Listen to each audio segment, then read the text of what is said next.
How's the reaction been? Because the album is very kind of, I don't know if you call it a return to form, but, you know, definitely very dark and heavy. Well, let's say we're fairly lucky that there's still people who do appreciate that kind of music. It's been going on okay so far. It's a funny thing, you know, when you start working on an album, you just, you know, just go with the flow and enjoy the music and do the best you can, and then hope for the best when it's actually out. And it's been weird. A lot of people who kind of dissed our band, you know, after the first couple of albums, you know, that we turned into a pop act, you know, they're kind of like returning to our music and going back to our music and appreciating the album. And then there's people whining about us not being, you know, straightforward and poppy enough as well. So you can't please everybody, unfortunately. The artwork's kind of really different, you know. Who came up with that? Obviously, we do know the effect of the symbol of a band, the heartagram, mixture of a heart and a pentagram. You know, it's traveled very well. Actually, it's traveled a lot better than the name here. You know, a lot of people know the symbol, but don't know necessarily the band. And we've used heartograms so many times on the covers, we thought that let's try out something different. And since I was writing most of the stuff back home in Helsinki, Finland, I had this beautiful painting I bought from a tour.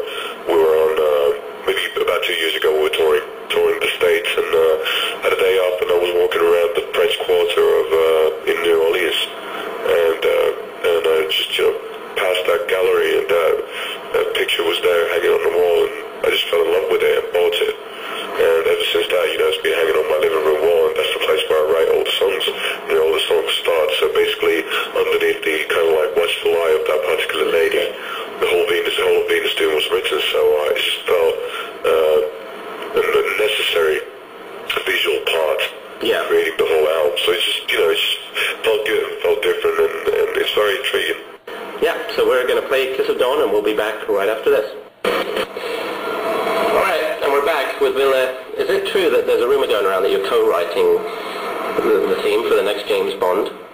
I guess I was as surprised as everybody else when I heard about that. It was just a rumor on the internet. I was at a party for songwriters, and BMI party in London. Yeah. And the Bond fellas were there. I don't think I actually met them. There was just somebody invented a rumor that I met them and started talking about, you know, co-writing that song for the forthcoming Bond film. You know, in a way, I'm flattered about the rumor, because that was the first time I got my name into the English tabloids. It's always a bonus. And you know, I would love nothing more than do a duet with Amy Winehouse. So, you know, I'm keeping the dream alive. Nice.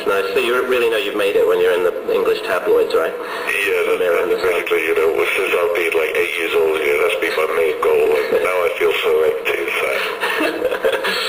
Other than, you know, inspiration that you get, are you always coming up with ideas, like on the road, and, you know, do you have your guitar with you all the time? And yeah, I got my guitar actually sitting right next to me at this moment, and it's just, I more or less, I consider, you know, we've been on tour, it's like, you turn into the sponge, you know, you see a lot of cities, and you try to suck in as much of information as you can. You meet a lot of people, and maybe hear their stories, sit down in bars, and, you know, just experience a lot of stuff you don't when you're back home. And usually when I'm back home, that's when you know, when I start kind of like purging the ideas out. Yeah. And or sweating them out or whatever. But I do, just in case, carry a acoustic guitar with me. But we don't work on new material with the band on tour that much, because you know, it's just playing an hour and a half a night and traveling about, let's say, 500-600 miles a night. You know, that's a lot of work in itself. And if you start working on something else, you know, it's just you get easily distracted from the main reason you're there, which is to perform. And speaking of that, so you're on tour now, and are there any kind of cities that, you know, particularly stand out when because you've obviously played the US now many times? Well, you know, it's exciting for the band in a way that on this particular tour, we just played Kansas City on All Hallows Eve, and now we're going over to, after Salt Lake City, we're going over to Calgary, and then Vancouver. Wow. And we've never been to those places before, so that's kind of exciting. Yeah. But it's you know, it's always exciting to tour even the same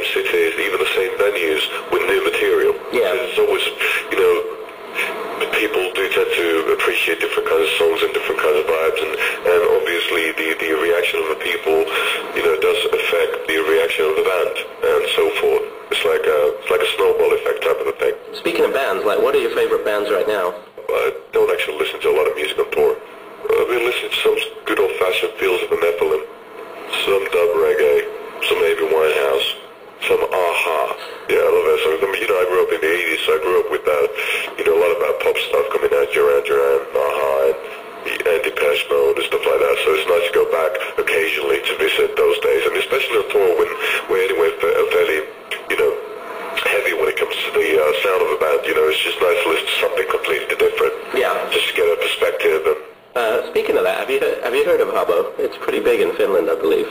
Yeah, well, but it started in Finland, didn't it? Yeah, exactly. Yeah, well, you know, I know the concept, I know the whole thing, you know. I have to admit that I'm fairly disabled when it comes to the computer world. For example, I just opened up my first email account like maybe a month ago.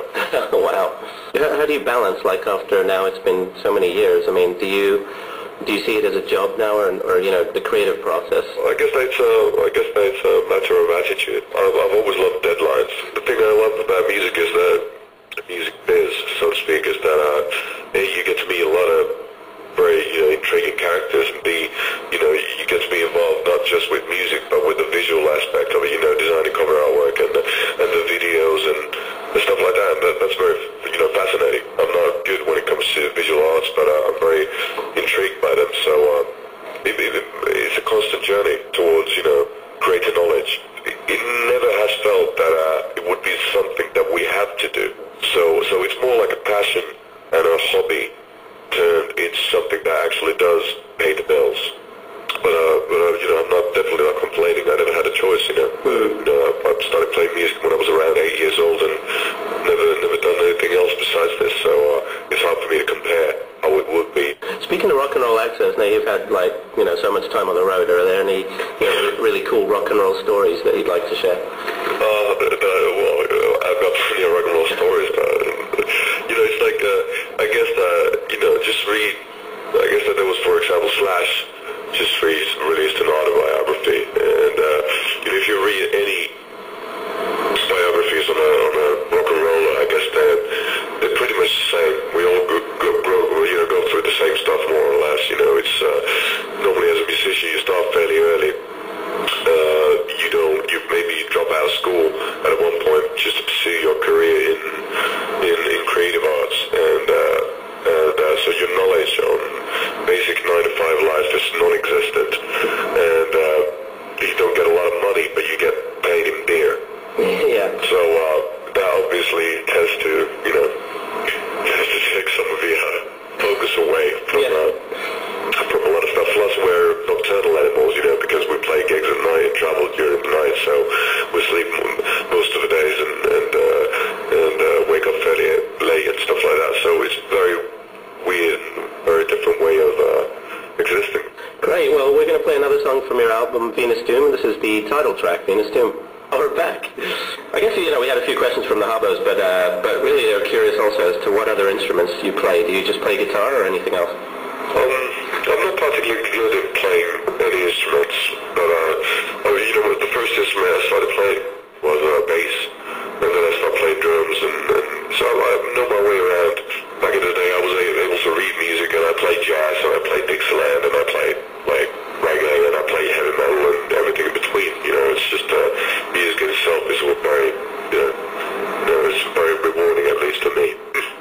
Have you had a chance to spend any time with friends while on the road? And a lot of Habbos here are huge fans of Bam, and they know that you're good friends with him. And he's always super busy, but I heard that he's been on tour with he had this festival. Yeah, with Cradle of Filth or something like that? Yeah, they had Cradle of Filth there, and they have a few other bands, and he usually travels with the bands and just, has a constant party going on throughout the tour, and we just missed Cradle of Filth by a day on the festival when we played in Chicago. Oh, okay. I guess that the band festival's done by mid-November or early November, in a few days actually. Yeah. So I'm hoping to meet him in LA.